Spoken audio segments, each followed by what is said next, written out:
ठिकाणी जिल्ह्यातील दूध संस्थांचे ठिकाणी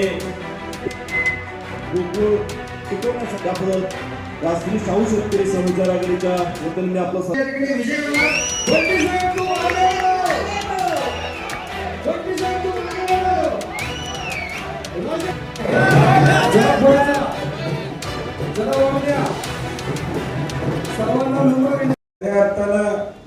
गोकुळचा अभिमान आणि स्वाभिमान टिकला पाहिजे या भूमिकेतून आलेले सर्व ठरावधारक गोकुळची रणधुमाळी गेल्या 3-4 महिन्यापासून सुरू झाली आणि या निवडणुकीच्या पार्श्वभूमीवर ज्याचा उल्लेख मला वाटतं रेडेकर मामींचं भाषण व्हिडिओ करून पाठवायला पाहिजे, कारण की खऱ्या अर्थानं त्यांच्या भाषणातून आपल्याला लक्षात असेल की गेल्या 5 वर्षामध्ये कशा पद्धतीने कारभार करण्याची भूमिका आम्ही सगळ्यांनी त्या ठिकाणी घेतली. त्या म्हणतात ते खरं आहे. 10 वर्षापूर्वी फक्त 700 ठराव आमच्याकडे होते आणि त्यावेळी सुद्धा 2 माणसं निवडून देण्याचं काम गोकुळच्या दूध उत्पादकांनी त्यावेळी केलं होतं, ज्याचा उल्लेख रणजित पाटलांनी केला की एका विचारानं आम्ही या गोकुळमध्ये या निवडणुकीमध्ये पडलो आणि 10 वर्षापासून हा गोकुळ शेतकऱ्याचा आणि दूध उत्पादकाच्या मालकीचा झाला पाहिजे ही भूमिका आम्ही सातत्यानं त्या ठिकाणी घेतली. मागच्या 10 वर्षापूर्वीची निवडणूक असू दे त्यावेळी थोडक्यात आम्हाला पराभवाला सामोरा जावं लागलं, ज्याचा उल्लेख माईने केला. 25-30-40 मतामध्ये पॅनेलला फटका त्या ठिकाणी बसला आणि मला पुढच्या वेळी ज्यावेळी पॅनेल करत होतो त्यावेळी म्हटलं आता नुसतं फज्जापर्यंत पोचायचं असेल तर नुसतं शर्तीत भाग घेऊन उपयोग नाही, आता सगळ्यांना बरोबर घेऊन हा फज्जा गाठायला पाहिजे आणि त्या दृष्टीनं सगळ्यांना बरोबर घेऊन 21-22 मध्ये आम्ही निवडणूक लढवण्याचा निर्णय घेतला. यश आम्हाला दूध उत्पादकांनी चांगल्या पद्धतीचं यश आम्हाला प्रामुख्याने दिलं आणि 5 वर्षामध्ये एक चांगल्या पद्धतीचा कारभार करण्याची भूमिका माझ्यासारख्या कार्यकर्त्यांनी घेतली. आम्ही सातत्याने म्हणत होतो 2 रुपये वाढ देऊ, ती 14 रुपयापर्यंत गेली. गाई 10-12 रुपयापर्यंत गाईच्या दराला वाढ देण्याची भूमिका आम्ही प्रामुख्याने घेतली आणि म्हशीला अनुदान देण्याचा विषय असू दे, पशुखाद्याचे दर स्थिर ठेवण्याचा विषय असू दे, या सगळ्या विषयामध्ये गोकुळला एक चांगल्या पद्धतीनं जो शेतकऱ्यांचा गोकुळ आहे, स्वर्गीय जोयकर साहेबांनी जे स्वप्न बघितलं होतं त्यांच्या प्रत्येक भाषणामध्ये असायचं, शेण काढणारी माझी भगिनी, शेण काढणारा माझा शेतकरी हा माझा केंद्रबिंदू असला पाहिजे आणि तीच भूमिका मी सुद्धा या ठिकाणी घेतोय. आमचा दूध उत्पादक हा आमचा केंद्रबिंदू या ठिकाणी असला पाहिजे आणि म्हणून 14 रुपये वाढ करण्याची भूमिका आम्ही घेतली. अनेक ठिकाणी 10 लाखाचं संकलन आम्ही 20 लाखापर्यंत घेऊन जाण्याचं काम केलं.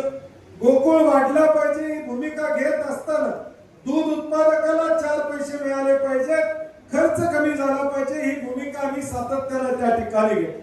आज विषय नाही, अनेक विषय.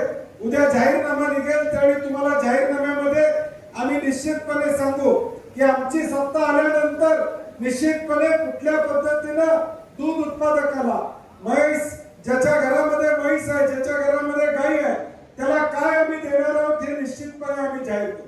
परंतु एक उदाहरण शेट्टी साहेब मला द्यायचं आहे की कारभारामध्ये चोखपणा आम्ही काय केला. गोकुळचं दूध ज्यावेळी मुंबईला जात होतं त्यावेळी ते पॅकिंग 2 लाख लिटरचं पॅकिंग हे खासगी एका संस्थेमध्ये खासगी एका मालकाकडे जायचं. त्याला आम्ही दर पिशवी मागं 1 रुपये 10 पैसे 1 रुपये 20 पैसे देत होतो. तो दर पुढे 1 रुपये 90 पैशापर्यंत या ठिकाणी आला. दर महिन्याला आम्ही किमान 1,20,00,000 रुपये हे फक्त पॅकिंग साठी, दुसरीकडे पॅकिंग करायसाठी आम्ही एका खासगी माणसाला देत होतो. परंतु आमच्या ताब्यात गोकुळ आल्यानंतर त्याच गोकुळच्या शेजारची एक जागा 18 कोटी रुपयाला आम्ही घेतली. त्यामध्ये 18-20 कोटीची मशिनरी या ठिकाणी घातली आणि आता आमच्या 3 वर्षात ते सगळे पैसे फिटले अशी अवस्था आमची या ठिकाणी झाली. आज दर वर्षाला 12 कोटी रुपये जे आम्ही दुसऱ्याला देत होतो आता आमच्या स्वतःच्या मालकीच्या प्रकल्पामध्ये आमच्या दुधाच्या पिशव्या या ठिकाणी करायचं काम प्रामुख्याने त्या ठिकाणी केलं. अशी अनेक उदाहरणं आहेत ₹1 मिळत असेल तर 86 पैसे हे गोकुळच्या दूध उत्पादकाला देण्याचं काम आपण करू. जसा फॉर्म्युला 70-30 चा शेट्टी साहेब उचलला, इथं तर 86 पैसे आपण परत देण्याचं काम करतो. ते अजून 2 पैसे कसे वाढत नाही हा आमचा उद्याच्या भविष्यकाळात या ठिकाणी प्रयत्न असणार आहे. आणि म्हणून आज अवस्था गोकुळची काय ज्याचा उल्लेख शेट्टी साहेबांनी केला, आज उलट्या बाजूला असलेल्या लोकांच्यात कोण बोलू शकत नाही. सगळे सरकारच्या दबावाखाली या ठिकाणी आज पॅनेल ठरलं, पॅनेल केलं तर पॅनेलचा निर्णय, उमेदवारीचा निर्णय हा कोल्हापूरमध्ये होणार आहे, मुंबईमध्ये आमचा होणार. कारण की गोकुळ कुठलाय? कोल्हापूरचा. ही लढाई आता कोल्हापूरच्या अस्तित्वाची आहे, ही लढाई आता कोल्हापूरच्या मातीची आहे, ही लढाई आता कोल्हापूरच्या स्वाभिमानाची आहे, ही लढाई कोल्हापूरची अस्मिता, स्वाभिमान आम्ही जपण्याची आहे. ज्याचा उल्लेख अनेक वक्त्यांनी आपल्या भाषणामध्ये या ठिकाणी केला. पहिला लढा 10 वर्षापूर्वी आम्ही केला, तो मल्टी स्टेट होऊ नये केला. मल्टी स्टेट झाला असता तर निवडणूक काय झाली नसती. मल्टी स्टेट नाही म्हणून आज विरोधकां तुम्ही आमचे ठरावधारक असता तरी पै पाहुणा भेटा येतोय, बोलायला येतोय. आज ठरावधारकाला जी काही या ठिकाणी प्रतिष्ठा ही फक्त आणि फक्त मल्टी स्टेट न झाल्यामुळे आज मालकी आमची अबाधित नाही. आज 7 बाऱ्यावर या गोकुळच्या 5,500 संस्थांचं नाव लागलं. या नाव लागायला मी म्हणत नाही माझं एकट्याचा श्रेय आहे, परंतु मल्टी स्टेटला विरोध केला म्हणून आज संस्थांचं नाव या 7 बाऱ्यावर गोकुळच्या या ठिकाणी लागलं. नाहीतर या 7 बाऱ्यावर अजून नावं लागली असती तर कुळाचं नाव लागलं असतं तर आमचं काय या ठिकाणी 7 बाऱ्यावर याची मालकी राहिली नसते. आज 8 महिन्याने आम्ही या कोल्हापुरातले संस्था सांगू शकतो की गोकुळमध्ये मी सभासद आहे, मी मालक आहे. ही भावना आम्ही या ठिकाणी निर्माण केली. तुमच्या मालकीचा हक्क अबाधित ठेवण्याचं काम आम्ही प्रामुख्याने या ठिकाणी केलं. मी 10 वर्षापूर्वी निवडणूक लढवली, त्यावेळी रणजित दादा तुमच्या उलट निवडणूक लढवत असताना तुमच्या कुठल्या संस्था पत्र करायचं काम आम्ही केलं का? केलं. आम्ही समोरासमोर निवडणूक लढवली. उद्या निर्णय लोक घेऊ द्या, मी कधी संस्था पत्र करायच्या भानगडीत पडलो नाही. 5 वर्षापूर्वी लढलो नाही आपण. अभिजित त्यावेळी काय संस्था पत्र संस्थेवर कुठले मला वाटत नाही हरकत आपण कुठे घेतली. हे पॅनेल उभं करत असताना उलट्या बाजूच्या कुठल्या संस्थेवर हरकत घेतली नाही. कारण की मूळ पाया काय गोकुळचा? शेतकरी चंदगडचा या ठिकाणी म्हशीचं दूध काढतो, तो काय किटली भरून गोकुळ शिरगावला येणारे काय दूध गेला? आमचे अस्तित्व या गोकुळचा या जिल्ह्यामध्ये आहे. आमचा पाया काय असेल तर दूध संस्था हा आमचा पाया या ठिकाणी. या गोकुळच्या विकासाची पहिली पायरी कुठली असेल तर ती दूध संस्था ही पहिली पायरी आहे. शेतकरी आणि दूध संस्था ही आमची पहिली पायरी आहे. आम्ही एखाद्याची किटली 5 लिटरची या चंदगड मधून आणून डायरेक्ट गोकुळ शिरगावला या ठिकाणी आणू शकत नाही. गगनबावड्यातली शाहूवाडीतल्या एखाद्या शेतकऱ्याचं दूध आम्ही डायरेक्ट गोकुळ शिरगावला आणू शकत नाही. आम्हाला लागते ती दूध संस्था लागते, जी दूध संस्था त्या सभासदाचं दूध गोळा करते आणि आम्हाला ते पोचवायचं काम या ठिकाणी करते. आणि म्हणून या गोकुळच्या सगळ्या प्रक्रियेमध्ये या ठिकाणी ज्या पद्धतीनं शेतकरी हा हृदय आहे, ते हृदय चालवायचं काम करत असेल तर ती दूध संस्था करते, हे आपण या ठिकाणी लक्षात ठेवलं पाहिजे. आणि म्हणून आता लढाई चालली आहे ते गोकुळ टिकवण्यासाठी तर चाललेलीच आहे, तो भाग आहेच, परंतु उद्या दूध संस्थेचं अस्तित्व सुद्धा या ठिकाणी राहिलं पाहिजे. आज आमच्या गावातली दूध संस्था अभिमानाने सांगते 1000 लिटर गोळा करतोय, 2000 लिटर या ठिकाणी गोळा करतोय. स्पर्धा असते आमच्या गावामध्ये, मी किती म्हशी आणल्या, मी किती म्हशी वाटल्या, मी या ठिकाणी आपलं देतोय बोनस किती दिला, याच्यावर आमची स्पर्धा या ठिकाणी असते. मी भेट वस्तू किती दिल्या याच्यावर आमची स्पर्धा असते. संस्था मी कशी चांगली चालवली यासाठी आम्ही कॉलर टाईट करून जिल्ह्यामध्ये या ठिकाणी फिरत असतो. हा आमचा पाया आहे. मी मुद्दामून तुम्हाला हे काय सांगतोय कारण की ज्या ज्या राज्यामध्ये ज्या ज्या जिल्ह्यामध्ये असे सण निघाले तिथं नेटवर्क नव्हतं, दूध संस्थांचं नेटवर्क नव्हतं, दूध गोळा करून आणणारी व्यवस्था नव्हती आणि म्हणून ते संघ टिकले नाही. स्वर्गीय चोयकर साहेबांच्या नेतृत्वाने दूरदृष्टीचा नेता या ठिकाणी होता, ज्याला खऱ्या अर्थानं शेतकऱ्याची जाणीव या ठिकाणी होती. खऱ्या अर्थानं शेतकऱ्याचे अश्रू पुसण्याचं काम त्यांनी या ठिकाणी केलं होतं. शशिकांत चोयकर माई म्हणलं ते बरोबर आहे, त्यांना चोयकर साहेबांचा फोटो लावायचा काय अधिकार? कारण की शशिकांत चोयकरांचं नाव या ठिकाणी फायनल झालं होतं. मी बाबासाहेब चौगले सिनियर आहेत, त्यांना बोलवून समजावून सांगितलं होतं थोडं तुम्हाला थांबायला लागणार, आता आपल्याला शशिकांत चोयकरना चेअरमन करावं लागणार. ही भूमिका मी प्रामुख्याने या ठिकाणी घेतली होती. ज्या घरानं आपलं आयुष्य या ठिकाणी दिलं, ज्या चोयकर साहेबांनी इथं प्रत्येक बसलेल्या माणसाला शशी जर विचारलं चोयकर साहेब भेटले होते का, 100% हात वर येतील. 100% हात का बरोबर आहे का नाही? 100% हात वर येतील. शेट्टी साहेब चोयकर साहेबांनी खऱ्या अर्थानं गोट्यापर्यंत जाऊन या ठिकाणी शेतकऱ्याला न्याय देण्याचं काम आपल्या हयातीत या ठिकाणी करण्याचा प्रयत्न केला.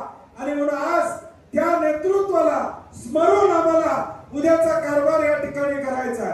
उद्याचे अनेक नवे संकल्प, नव्या गोष्टी उद्याच्या काळात आम्हाला या ठिकाणी करायच्या आहेत. आज आमची लढाई चालली आहे ती गोकुळ टिकवण्यासाठी चालली आहे. शेट्टी साहेब म्हणलं ते खरं आहे. उद्या या ठिकाणी हे कोणी काही बोलू शकत नाही. आज अवस्था एवढी वाईट आहे की या ठिकाणी बोलू शकत नाही. आम्ही आता सभागृहात आहे, सभागृहात बघतोय म्हणजे काल तर एवढा विषय या ठिकाणी झाला, टीईटीचा पेपर फुटला. त्या टीईटीच्या पेपरवर आम्ही शिवसेना आणि काँग्रेसच्या लोकांनी दंगा केला, आम्ही त्याच्यावर गदारोळ केला. परंतु सत्यातला शिक्षक आणि पदवीधरचा आमदार खुर्चीतनं सुद्धा उठायचं धाडस करत नाही. खुर्चीतनं उठायचं सुद्धा आम्ही म्हणतो अरे बाबांनो बोला, पेपर फुटलाय, तुम्ही ज्या शिक्षकाचं नेतृत्व करताय त्या शिक्षकासाठी ते बोला. जाऊ दे तिकडे तुमचं राजकारण, किमान शिक्षकांनी बोला. खुर्चीतनं उठायचं सुद्धा धाडस त्या आमदारांचं झालं. मी नाव घेत नाही, परंतु ते उठले सुद्धा नाही. म्हणजे आज यांची अवस्था, राज्यामधल्या सत्तेत असणाऱ्यांची अवस्था काय, तर या ठिकाणी मुक्याचा मार या ठिकाणी सहन करायचा. लोकांचा प्रश्न असला तरी त्या ठिकाणी बोलायचं नाही, भूमिका घ्यायची नाही. जे चाललंय ते निमूटपणे ऐकायचं, या पद्धतीचं धोरण आहे. आणि म्हणून उद्याच्या संकटकाळी आपल्याला या ठिकाणी सक्षमपणे गोकुळ ताकदीने एकसंघ ठेवला तर जी येणारी संकट आहे त्या संकटावर आपल्याला मात करता येईल. येणारं जे आक्रमण आहे त्या आक्रमणाला तोंड द्यायचं असेल तर आमची स्वाभिमानी टीम आपल्याला या ठिकाणी न्याय देणार, हे आपण दूध उत्पादकांनी लक्षात ठेवा. आमची स्वाभिमानी या ठिकाणी समविचारी आघाडीच आपल्याला न्याय देणार, दूध उत्पादकाचं हित जोपासण्याचं काम करणार, हे आपण या ठिकाणी लक्षात ठेवलं पाहिजे. अजून बऱ्याच सभा होणार आहेत, अजून पुढनं काय येते त्याच्यावर बॅटिंग करायला लागणार. त्यामुळे सगळेच मुद्दे आज बोलून चालणार नाही.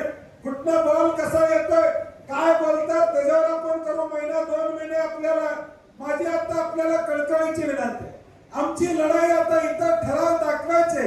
हे आम्हाला काय आता पॅनेल मध्ये कोण घ्यायचं आहे, कुणाला सीट पाहिजे म्हणून आमचं चाललेलं नाही.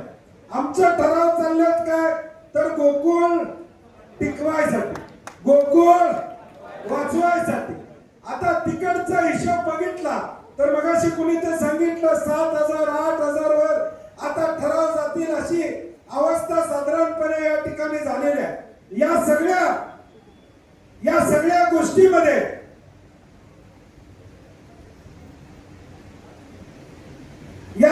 गोष्टीमध्ये आज आपण खात्रीला या ठिकाणी लक्षात ठेवलं पाहिजे. एका बाजूला महायुतीची पैशाची सत्ता या ठिकाणी, दुसऱ्या बाजूला वजन प्रचंड प्रमाणात आहे. 1 किलो 2 किलो 3 किलो 5-5 किलो पर्यंत वजन टाकायची ताकद. मी काय तो बोलत नाही, टीव्ही चालू आहे, तुम्हाला लक्षात आलं काय म्हणायचं. आणि दुसऱ्या बाजूला 14 रुपये दर देणारा बंटी पाटील, दुसऱ्या बाजूला दुधाला दर देणारी आमची आघाडी आहे. दुधाला न्याय देणारी आमची आघाडी या ठिकाणी आहे. म्हशीला न्याय देणारी आघाडी आमची आहे. गाईच्या दुधाला न्याय देणारी आघाडी आमच्या बाजूला आम्ही आहे. आणि उलट्या बाजूला वजन घेऊन बसलेले लोक आहेत. आपण आता निर्णय घ्यायचा आहे की आपण कुठल्या बाजूला या ठिकाणी जायचं. इथं आलेले तर तुम्ही सगळेजण आमच्या बरोबर आहात याची मला निश्चितपणे खात्री आहे. परंतु मगाशी शशिकांत पाटील सोयकरांनी का कुणीतरी भाषणात सांगितलं, तुम्ही प्रत्येकाने किमान 5 ठरावधारकाला भेटलं पाहिजे आणि त्याचं परिवर्तन या ठिकाणी केलं पाहिजे. निकाल लागल्यानंतर बिन आवाजाचा बॉम्ब फुटणारच आहे. कारण की उलट्या बाजूला आहे का नाही, आपल्यात काय खतखत आहे का? आपल्यात काय खतखत आहे का? पलीकडं आहे का नाही? किती आहे? हा, मारामारी आहे. म्हणजे पलीकडे एवढी खतखत लागल्या, उमेदवारीवरच खतखत लागल्या की माझं का तुझं, मला किती शिटा तुला किती शिटा, ह्याच्यावरच आता शक्ती प्रदर्शन चाललेलं आहे. आमची लढाई सीटांसाठी नाही, आमची लढाई दूध उत्पादकांसाठी आहे. हे आपण या ठिकाणी लक्षात ठेवलं पाहिजे. आमचा लढा आहे तर दूध उत्पादकाला न्याय देण्यासाठी हा लढा आहे. आमचा लढा या ठिकाणी सीटांसाठी या ठिकाणी नाही. त्यामुळे माझी आपल्याला विनंती असणार आहे की आता आकडेवारी मी जरा तुम्हाला सांगायचे मला, कारण की बरंच वेगवेगळ्या पद्धतीने या ठिकाणी आकडेवारी समोर येते.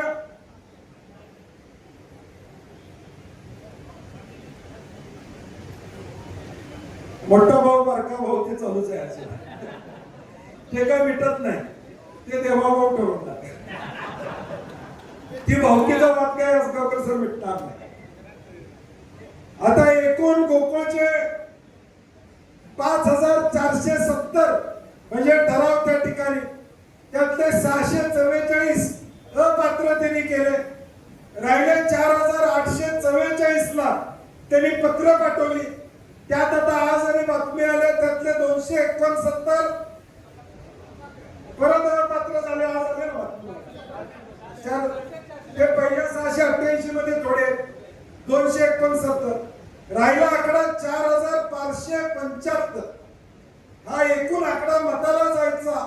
आजची परिस्थिती मला या निमित्तानं तुमच्या माध्यमातून लोकांना सांगायचं आहे की जे 427 अभिजित पाय अपात्र झाले त्यांना पात्र केल्याशिवाय आम्ही गप्प बसणार नाही.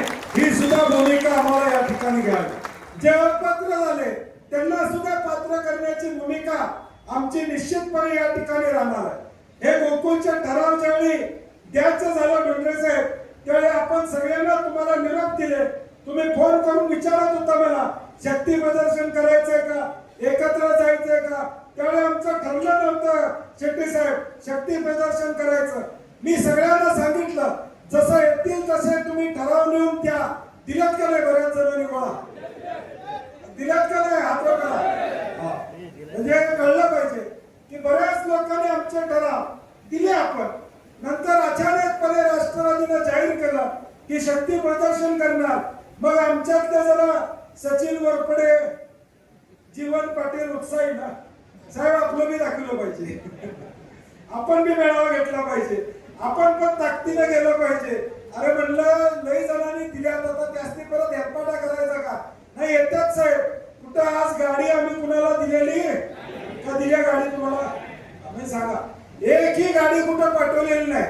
सगळे मिळवणारे, सगळ्यांना आणायला लागणार, सगळ्यांना इथं बोलवायला लागणार, हेरपाटा होणार.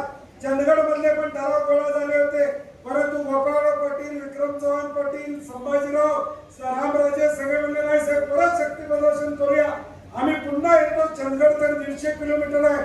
आम्ही पुन्हा येतो, परंतु हा शक्ती प्रदर्शन झालं पाहिजे. हे का सांगतोय? कारण की कालपर्यंत आपल्या यादीतून अजिंक्य तारामध्ये नोंद करून माझ्याकडेच मला दाखवायला लागलं तर शेट्टी साहेब किमान 400 फोटो माझ्या फोटोग्राफरकडे आहेत, ज्यांनी मला येऊन फोटो काढून निवेदन दिले. मला येऊन फोटो काढून ठराव जमा त्या ठिकाणी केलेले आहेत. प्रत्येकाला वाटतं ठराव देताना बंटी पाटलावर फोटो काढावा, साक्ष असलेली बरी म्हणतात ना माणसं. याच्या डोक्यात राहू दे, आम्ही हाय याच्यावर. त्यामुळं फोटो काढण्या लोकांनी ठराव जमा केले असे आमचे ठराव. त्यामुळं फोटो काढण्या लोकांनी ठराव जमा केले असे आमचे ठराव 979 ऑलरेडी जमा झाले. 979 तालुकावार यादी आमचे. मला काय खोटी आकडेवारी बाकीच्यांसारखी द्यायची नाही. मला काय पॅनेल मध्ये सीताकुमारला माग आहे. मला पॅनेलच करायचं आहे ना. मला निवडूनच आणायचं आहे. मला 25 उमेदवार उभे करायचे आहेत. मला काय करायचं, पाठ तुटून गेला. 4000 माझ्याकडे ठराव आहेत, 5000 ठराव. मला काय नाही. मला दूध उत्पादकाला न्याय द्यायचा, मला लोकांच्या पर्यंत जायचं आहे. त्यामुळं आमच्या आकडेवारीत कुठलाही या ठिकाणी गोळ नाही. 979 आम्ही ठराव ऑलरेडी या ठिकाणी दिलेले आहेत. आणि आज आणि उद्या काही लोक उद्या येणार आहेत, कारण की आज काही लोक येणार आहेत. गडिंग्लज मधनं जवळजवळ 10-12चा गट्टा उद्या येणार आहे. करवीर मधले काही लोक उद्या येणार आहेत, काही पंढरपूरला गेलेले आहेत असं मला सांगण्यात आलं. असे मिळून उद्यापर्यंत आमचे 872 ठराव या ठिकाणी गोळा होते. एकूण आकडा हा आमच्या समविचारी आघाडीचा 1851 ठराव आमच्या या ठिकाणी गोळा होते.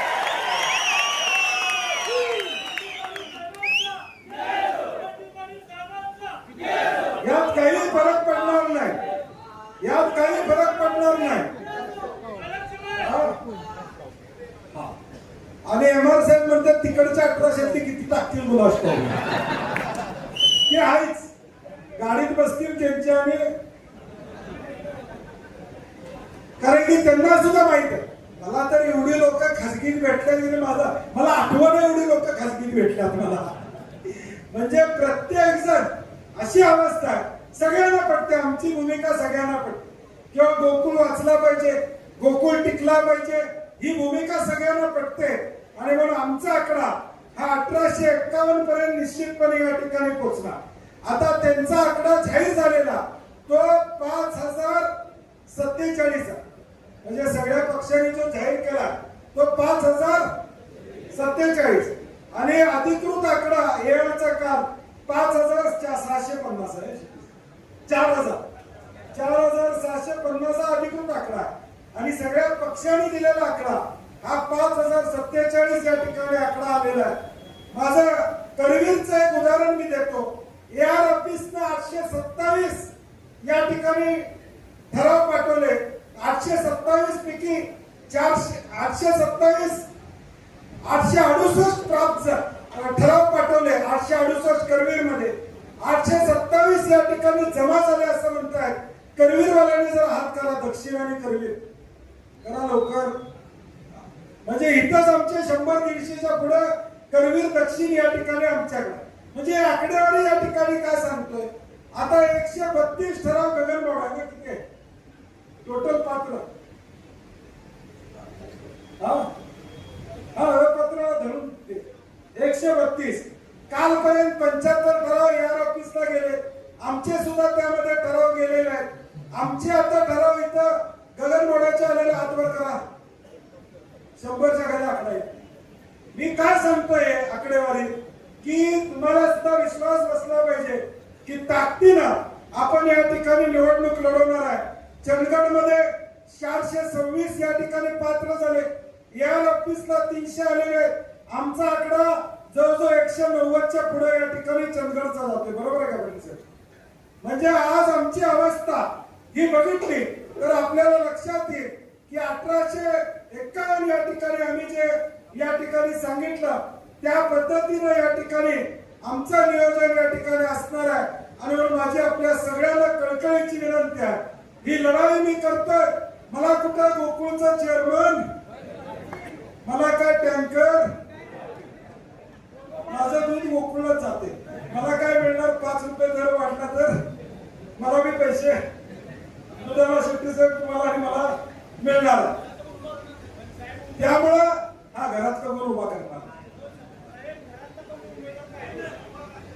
त्यामुळं मी राजू आवळेचे म्हणले, मी ज्या ज्या निवडणुका लढलो स्वतःसाठी जेवढा राबतो, ऋतुराज पाटील विधानसभेला उभारले त्यांना त्यांच्यासाठी जेवढं राबलो तेवढं राजू आवळेंसाठी राबलो, तेवढं राजू लाटकांसाठी राबलो, तेवढं राहुल पाटलांसाठी राबलो. इंदिराजी बरोबर आहे का? उदय पाटील राबलो का नाही करवीर मध्ये? तिकडे बदरघर दादा राबलो, ती गेली निघून आमच्या. म्हणजे उमेदवार घरचा असा माझ्याकडे काही विषय या ठिकाणी नसतोय. महापालिकेला कोण होतं माझ्या घरचं, जिल्हा परिषदला माझ्या घरचं या ठिकाणी कोण होतं, पंचायत समितीला कोण होतं, शिरोळ नगरपालिकेला गणपतराव दादा राजू शेट्टींच्या आणि आमच्या घरातला कोण होतं. आम्ही राबलो ना शिरोळसाठी. हे आम्ही जे मंडळी आहोत हे आमच्यासाठी राबत नाही तर तुमच्यासाठी राबणारे आम्ही मंडळी आहोत हे आपण या ठिकाणी लक्षात ठेवा. आणि पुढचे 2 महिने दक्ष राहावा. कोणतर खिडकीतनं येण्याचा प्रयत्न करणार, कोणतर मागच्या दाराने येण्याचा प्रयत्न करणार. आता दारावर एक स्टिकर करून आम्ही पाठवणार आहे तुम्हाला. कुठला स्टिकर? दारावरच लावायचा, म्हणजे लक्षात आलं पाहिजे बाबा ह्यो कट्टर आहे. राहायचं ना, आपण लढवायचे ना. हे जोरात तुम्ही मला 100% खात्री द्या. त्यामुळं कारण मी लढाई करतोय कुणाच्या जीवावर. राजू शेट्टी, बंटी पाटील, गणपतराव दादा, राजू आवळे आम्ही सगळे लढाई कुणाच्या जीवावर करतोय. तुम्ही ऐसा म्हणून आम्ही लढाई करतोय. आता शक्तीपीठचा विषय आम्ही घेतलाय, कुणासाठी घेतलाय? शेतकऱ्यांसाठी आम्ही घेतलाय.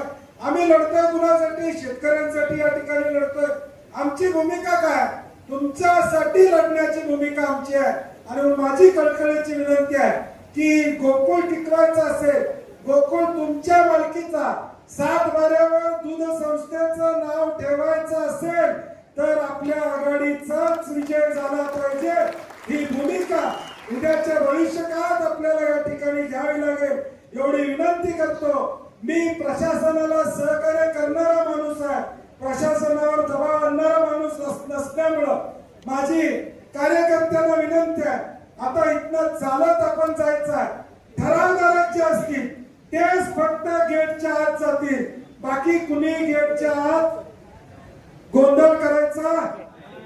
जेवण इथं आहे, तिथं ठराव द्यायला वेळ लागला तरी परत जाताना पाटलाच आहे. तुम्ही काळजी करू नका, कमी पडणार. बासुंदी तुम्ही ठेवलेली आज गोकुळची वर्गाच्या लग्नात ठेवली होती. त्याला बासुंदी करणं त्याला का नाही होय म्हणून मला. म्हणजे मी त्यावेळी काय म्हणलं की आम्ही गोकुळचं नेतृत्व करतो शेट्टी साहेब आणि पोरग्याच्या लग्नात दुसरी बासुंदी का ठेवायची? चेकनं पैसे दिले तर नाही ते आणि मुद्दाम काढतील म्हणून मी त्यावेळेस डिमांड ड्राफ्टनं पैसे दिले. आमच्या अकाउंट म्हणलं चेक नाही, म्हणलं डिमांड डीडी म्हणलं डीडीला चेक पैसे द्यायचे म्हणलं. उद्या आणि कुठला तर चर्चा व्हायला नको का? तर ज्याचं नेतृत्व करतोय ते आता कोण पेढे घेऊन आले तर म्हणजे गोकुळचं आणलंच काही विचार. कारण की त्या ज्या संस्थेचं आम्ही नेतृत्व करतोय ती संस्था मोठी झाली तर 5.5 लाख शेतकऱ्याला न्याय मिळणार आहे. परवा भुयेवाडीत मी सांगितलं, विनोदानं म्हटलं की बाबा ज्याच्या घरात 5 म्हशी त्यालाच मुलगी मिळेल अशी व्यवस्था करतो. परंतु जे विनोदानं म्हणलं ते शेट्टी साहेब सत्यात उतरेल याची खात्री मी निश्चितपणे या ठिकाणी देतो. ज्याच्याकडे म्हशी आहे, ज्याच्याकडे गाई आहे, जो दूध उत्पादक आहे त्याला प्रतिष्ठा मिळवून देण्याचं काम आम्ही करू. मी मगाशी देखील सत्यजी जाधवांच्या शिष्टमंडळात सांगितलं, आम्ही ज्या ज्या तालुक्यात जाऊ, आम्ही ज्या ज्या गावात जाऊ, आम्हाला 4 कुणाच्या घरला घेऊन जायचं असेल तर ज्याचा गोठा आहे त्याच्या घरला घेऊन जावा, त्याला प्रतिष्ठा देऊया. ज्याच्याकडे 4 म्हशी आहेत त्याला प्रतिष्ठा देऊया. 8-10 हजारची नोकरी प्रतिष्ठेची नाही आहे तर म्हशीचं दूध काढलं तर प्रतिष्ठा मिळते. हा मेसेज या ठिकाणी उद्याच्या भविष्यकाळात देऊया. शेतकऱ्याला प्रतिष्ठा मिळवून देऊया. पशुखाद्याचं सांगितलं, माहिती मला वाटते सगळं 5 वर्षाचं सांगितलेलं आहे. 50 रुपयांनी पशुखाद्याला अनुदान या ठिकाणी देणार आहे. उद्या सत्ता आली तर पशुखाद्याचे दर 100 रुपयानं कमी करण्याची भूमिका सुद्धा आमची राहील. हा विश्वास या निमित्ताने देतो. अजून बरंच काय काय सांगायचं आहे. जसं हलगी वाजल तसं सूर दिव्या या निवडणुकीला. आता सगळं सांगायला नको. जे जे आम्ही करणार आहोत सत्यात आल्यानंतर ते उद्याच्या भविष्यकाळात आम्ही निश्चितपणे सांगू एवढी ग्वाही देतो. आणि कार्यकर्त्यांना विनंती करतो की आपण बसून राहा. आम्ही स्टेजवरची मंडळी पुढे जातो. पुढे गेल्यानंतर ठरावदारक आमच्या पाठीमागे असतील. बाकीच्या कार्यकर्त्यांनी कृपा करून या ठिकाणी आत त्या गेटच्या आत येऊ नये एवढी विनंती करू. आम्ही निमित्तानं होत असणाऱ्या या मेळाव्याच्या निमित्तानं या मंचावर उपस्थित असणारे बंटी पाटील साहेब, गणपतराव दादा, माजी चेअरमन रणजित पाटील साहेब, त्याचबरोबर आमदार आसगावकर साहेब, मंचावर सर्वच मान्यवर नेते मंडळी, सगळ्या तालुक्यातले सर्व नेते मंडळी आणि उपस्थित सर्व बंधू भगिनी, पत्रकार मित्र, खरं तर मागच्या वेळी गोकुळची निवडणूक झाली ते मल्टी स्टेट करायचे का नाही करायचे या मुद्द्यावरच प्रामुख्याने झालेली होती आणि सभासदांनी बहुसंख्येनं निकाल दिलेला होता की हा गोकुळ जिल्हा दूध संघ हा आमचा जिल्ह्याचा आहे आणि तो आमचा अभिमान आहे आणि तो जिल्ह्याचाच राहिला पाहिजे, त्याच्यामध्ये आम्ही वाटेकरी कोणाला घेणार नाही अशा प्रकारची सुस्पष्ट अशी भूमिका सगळ्या सभासदांनी घेतलेली होती. मी या गोष्टीची मुद्दामून आठवण करून द्यायला लागलो आहे, कारण राज्यामध्ये सहकारातल्या ज्या काही संस्था दुधातल्या राहिलेल्या आहेत त्या हाताच्या बोटावर मोजण्या इतक्याच राहिलेल्या आहेत. त्यातला सगळ्यात महत्वाचा म्हणजे आपला गोकुळ असेल, वारणा असेल, राजाराम बाप्पा असेल, राजहंस आणि पुणे जिल्हा दूध संघ म्हटला तर परत नावच आठवत नाही. एवढ्या संस्था आता सहकारातल्या दुधामधल्या शिल्लक राहिल्यात राज्यामध्ये. त्याच्यानंतर एक होती आपली महानंद, त्याचं काय वाटोळ झालं सगळ्यांना माहिती आहे. त्यामुळं आता ही ही संस्था टिकवायची असेल तर हे जे गुजरातचं आक्रमण सातत्यानं महाराष्ट्रावर व्हायला लागलेलं आहे ते पहिल्यांदा थोपवणं गरजेचं आहे, हे लक्षात ठेवा. अमूल फक्त सांगली आणि कोल्हापूर जिल्ह्यापर्यंतच येऊन थांबलेला इथं एका बाजूला नंदिनी या लागल्या कर्नाटक राज्य दूध संघ, दुसऱ्या बाजूला अमूलचं आक्रमण व्हायला लागलेलं आहे आणि महाराष्ट्रातल्या सहकारातल्या या सगळ्या दूध संस्थांची अवस्था अशी आहे आणि एकमेव या जिल्हा दूध संस्था सहकारातल्या अशा आहे की जिथं दूध उत्पादकाला काही न्याय मागण्याचा अधिकार आहे, काही बोलण्याचा अधिकार आहे, नाहीतर आता सगळं खासगीकरण झालेलं आहे. अमूल जरी सहकाराचा तोंडवळा असला तर ते कॉर्पोरेट पद्धतीनंच चालवलं जात आहे आणि म्हणून याची आठवण तुम्हाला करून देतो. गेल्या वर्षी जेव्हा दुधाचे भाव पडलेले होते सगळ्या राज्यभरामध्ये, अगदी अमूलच्या आणि गोकुळच्या दरामध्ये 5-5 रुपयाचा फरक पडलेला होता लिटरला, त्यावेळी सुद्धा सामाजिक बांधिलकी म्हणून या कोल्हापूर जिल्ह्यातल्या सगळ्या दूध संघांनी राज्यातल्या इतर संघापेक्षा 5 रुपये दुधाला भाव जास्त दिलेला होता. हे लक्षात घ्या. हे कशामुळं? कारण मुळामध्ये ही संस्था आहे शेतकऱ्यांची पेक्षा शेणामुतामध्ये हात घालणाऱ्या आमच्या आया बहिणींची ही संस्था आहे. त्यांनी शेणामुतामध्ये हात घालून दुधाचं उत्पादन घेऊन ही संस्था वाढवलेली आहे, जोपासलेली आहे आणि तिथं आता राजकारणाचा अड्डा होऊ नये असं आम्हाला वाटतं. मी इथं का आलोय? मी चळवळीतला माणूस आहे, परंतु ही जी काही लोकांची संस्था आहे, शेतकऱ्यांची संस्था आहे, तिचा राजकारणाचा अड्डा होऊन त्याचा महानंदासारखी अवस्था होऊ नये म्हणून मी या ठिकाणी आलो, हे लक्षात ठेवा. आणि हे आपल्याला होऊन द्यायचं नाही. पलीकडे जर तुम्ही बघितला तर मला एक सांगा की उद्या गुजरातचं आक्रमण झालं, अमूलचं आक्रमण झालं, पलीकडे समोरच्या पॅनलचं नेतृत्व करणाऱ्यामध्ये एकाच्या तरी हिंमत आहे का राम विचारायची सरकारला? एकाचं नाव सांगा मला, एकाचं, कुणाचंही नाव सांगा. किंवा एक माणूस सांगा असा की हे आम्हाला चालणार नाही, आम्ही आमचं गोकुळचं स्वातंत्र्य अबाधित ठेवणार आहोत, हे आम्ही चालून देणार नाही असं म्हणणाऱ्याची एकाची तरी हिंमत आहे का सांगा? कुणाचं नाव सांगा मला, मी लगेच सांगतो आहे का हिंमत. मग मला सांगा की हे कुणाच्या दावणीला बांधायचं आहे काय? जर यांच्यामध्ये हिंमत असते तर गोकुळवर प्रशासक आला नसता, हे लक्षात ठेवा. आहे का हिंमत? यांच्यामध्ये सरकारला किंवा गुजरात्यांना जा विचारायची हिंमत असती तर गोकुळवर प्रशासक आला असता का? आलाच नसता. प्रशासक निवडणुका लागणार होते की मग प्रशासक आणायची गरजच काय होती? माणसं तुमचीच होती. माणसं कोणाची होती? तुमचीच होते. पण तरी सुद्धा तुम्ही प्रशासक आणला, याचं कारण गोकुळचा कारभार गुंडाळून तुम्हाला सगळं अमोलच्या घशात घालायचं आहे आणि हे आम्ही कोल्हापूरकर होऊन देणार नाही, हा निर्धार करण्यात गरजेचं आहे, लक्षात ठेवा. आणि त्यासाठी माझी तुम्हाला विनंती आहे की डोकं ठिकाणावर ठेवून गोकुळ सगळ्यांना सामुदायिक नेतृत्वाच्या माध्यमातून चालवणाऱ्यांच्या ताब्यात गोकुळ द्यायचं का कुणाचं तरी ताब्यात देण्यासाठी म्हणून जी काही मंडळी कोळका एकत्र झालेलं आहे त्यांच्या ताब्यात द्यायचं याचा निर्णय तुम्ही सगळ्यांनी मतदाना दिवशी घ्या एवढंच सांगतो आणि इथंच थांबतो. धन्यवाद.